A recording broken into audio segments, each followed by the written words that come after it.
Hello दोस्तों, स्वागत है एक और वीडियो में। आज बात करते हैं जमुना ऑटो इंडस्ट्री के बारे में। Business fundamentals, technicals, positive negative points सब कुछ कवर करेंगे। तो शुरू करते हैं पहले कंपनी के बिजनेस से। कंपनी ऑटो कंपोनेंट्स बनाती है for medium and heavy commercial vehicles. जो मेन प्रोडक्ट है वो है सस्पेंशन सिस्टम और है लीफ स्प्रिंग।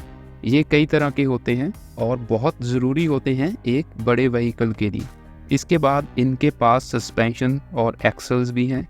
अब कंपनी ने न्यू प्रोडक्ट्स भी ऐड किए हैं ताकि एक गाड़ी में इनके और ज़्यादा प्रोडक्ट्स यूज़ हो।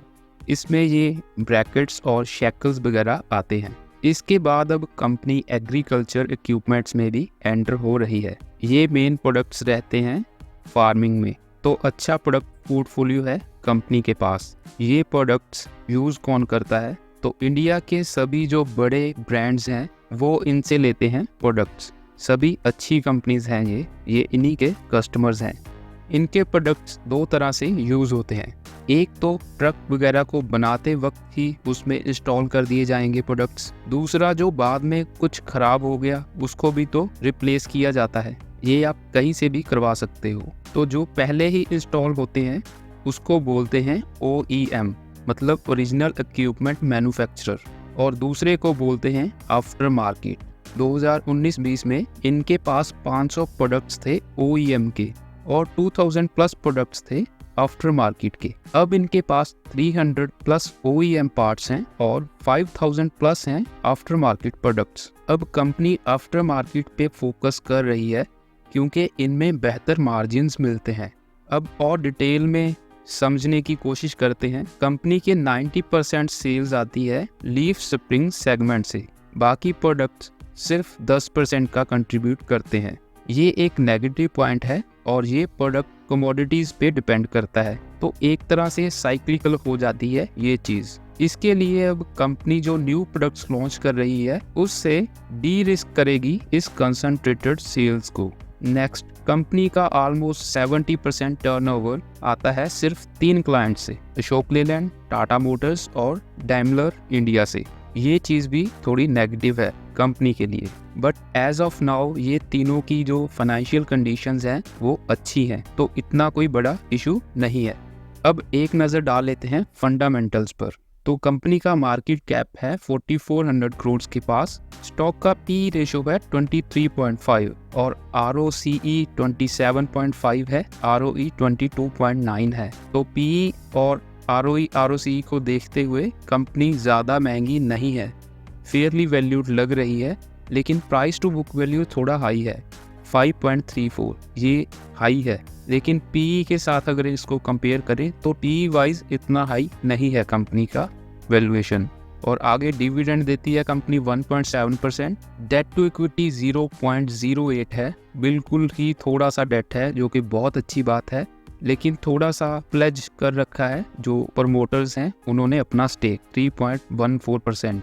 दो छोटे से इशू हैं, एक तो थोड़े प्लेज शेयर्स और दूसरा प्राइस टू बुक वैल्यू थोड़ा सा ज़्यादा है, बट PE रेशो वगैरह अच्छा है। ओवरऑल कोई इशू नहीं होना चाहिए अगर बाय करना हो। हम तो स्टॉप लॉस भी रखेंगे तो और भी ज़्यादा सेफ हो जाएगा इसको बाय करना। अब प्रॉफिट एंड लॉस स्टेटमेंट देखते हैं। ईयरली बेसिस पे देखेंगे तो कोविड के टाइम पे 2 साल इफेक्ट हुए हैं सेल्स के, लेकिन अब अच्छे से रिकवरी चालू है और ऑपरेटिंग प्रॉफिट मार्जिन्स भी बेटर होते जा रहे हैं। कंपनी लंबे टाइम से प्रॉफिट में है, अच्छी बात है। सेल्स 2019 में मैक्सिमम थी और अब जाकर उससे बेहतर हुई है। इसका रीज़न भी समझना होगा। इंडिया में जो medium and heavy commercial vehicles की सेल है ये 2019 में पीक पे थी। 2018-19 से ही ये सेगमेंट में एक मंदी शुरू हो गई थी। 2020, 21 और 22 में ये क्लियरली देखने मिली क्योंकि कोविड से ये और ज़्यादा बुरी हालात में चले गई थी।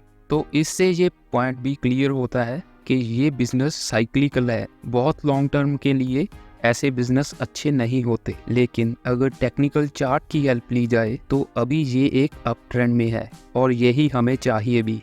2020 से ये स्टॉक धीरे धीरे ऊपर ही जा रहा है। लास्ट 1.5-2 साल से ये 90 और 125 के बीच में फंसा हुआ है, ये काफ़ी अच्छा बेस बन चुका है। अगर 125-130 से ऊपर जाएगा तो ये एक न्यू रैली शुरू कर सकता है और वही सही वक्त होगा इसको बाय करने का। और अगर आपके पास पहले से ये स्टॉक है तो 90 के नीचे इसमें नहीं होना चाहिए आपको, तो इस पे नज़र रखें। इस साइक्लिकल नेचर को टैकल करने के लिए कंपनी ने न्यू कंट्रीज़ में एक्सपोर्ट करना भी शुरू किया है। कुछ देशों में पहले से ही एक्सपोर्ट कर रहे थे और बाकी में अब एंटर हो रहे हैं। फर्दर कंपनी ने एक टारगेट सेट किया है कि 2026-27 तक जो रेवेन्यू है वो 50% न्यू प्रोडक्ट्स से आएगा। इसको अच्छे से इम्प्लीमेंट कर पाए हैं और ऑलरेडी 48% रेवेन्यू न्यू प्रोडक्ट्स से अचीव कर लिया है कंपनी ने। सेकंड टारगेट है 50% रेवेन्यू आएगा न्यू मार्केट्स से। इसमें अभी काफ़ी काम करना बाकी है। एज ऑफ नाउ 20% के आसपास ही अचीव हुए हैं ये लेवल्स। नेक्स्ट टारगेट है जो ROCE है उसको इम्प्रूव करके 50% तक लेकर जाया जाएगा और अभी के लिए ये 30% पे है, तो कंपनी काफ़ी बेहतर हो जाएगी उस हिसाब से। और लास्ट में टोटल प्रॉफिट का 50% पार्ट डिविडेंड में शेयर होल्डर्स को दिया जाएगा। तो ये 4 टारगेट्स लेकर चल रही है मैनेजमेंट। काफ़ी एग्रेसिव है मैनेजमेंट इसके लिए। प्लांट्स की बात करें तो कंपनी के प्लांट्स पूरे इंडिया में फैले हुए हैं और ये बड़े कंपनीज की मैन्युफैक्चरिंग यूनिट्स के आसपास ही बनाते हैं अपने प्लांट्स। टोटल 10 मैन्युफैक्चरिंग प्लांट्स हैं और एक R&D सेंटर है कंपनी का। 2 प्लांट्स और रेडी हो रहे हैं जिसमें 400 करोड़ के आसपास का टोटल केपेक्स एस्टीमेट किया जा रहा है। कंपनी की फाइनेंशियल कंडीशंस इतनी अच्छी है कि ये केपेक्स इंटरनल अक्रूवल से किए जाएंगे, कोई लोन की ज़रूरत नहीं है कंपनी को। तो लास्ट में पॉजिटिव और नेगेटिव पॉइंट्स की बात कर लेते हैं। पॉजिटिव पॉइंट्स हैं कंपनी के पास 60-65% मार्केट शेयर है लीफ स्प्रिंग सेगमेंट में। फंडामेंटल्स और फाइनेंशियल कंडीशंस अच्छी हैं कंपनी की। नेक्स्ट, पूरे इंडिया में कंपनी की प्रेजेंस है और न्यू प्लांट्स अभी भी ऐड कर रहे हैं। नेक्स्ट, न्यू प्रोडक्ट्स और न्यू कंट्रीज तक पहुंच रही है company. Medium and heavy commercial vehicles अभी के लिए अप ट्रेंड में है, तो स्टॉक भी टेक्निकली अच्छी जगह पर है। और जो नेगेटिव पॉइंट्स हैं वो हैं कि साइक्लिकल नेचर है कंपनी का बिजनेस का और प्रॉफिट्स थोड़े कंसंट्रेटेड हैं प्रोडक्ट और कस्टमर दोनों के केसेस में। और एक छोटा पॉइंट है जो वो है प्रमोटर्स ने थोड़ा सा अपना हिस्सा प्लेज कर रखा है। तो फाइनली अगर बाय करना हो तो वही लेवल्स जो बताए गए हैं उनको ध्यान में रखते हुए आप एंटर एग्जिट कर सकते हैं। स्टॉप लॉस ज़रूर रखें अपने हिसाब से। हमारी नज़र में ये स्टॉक अच्छा है, बट बाय सेल का फाइनल डिसीजन आपका होगा क्योंकि हम कोई रिकमेंडेशन नहीं दे सकते। तो आई होप ये वीडियो आपको अच्छा लगा होगा। दूसरे लोगों तक पहुंचाने के लिए वीडियो को लाइक करें और ऐसी और वीडियोस के लिए चैनल को सब्सक्राइब कर सकते हैं। हमारे साथ बने रहें ऐसी और वीडियोस के लिए। Thank you for watching.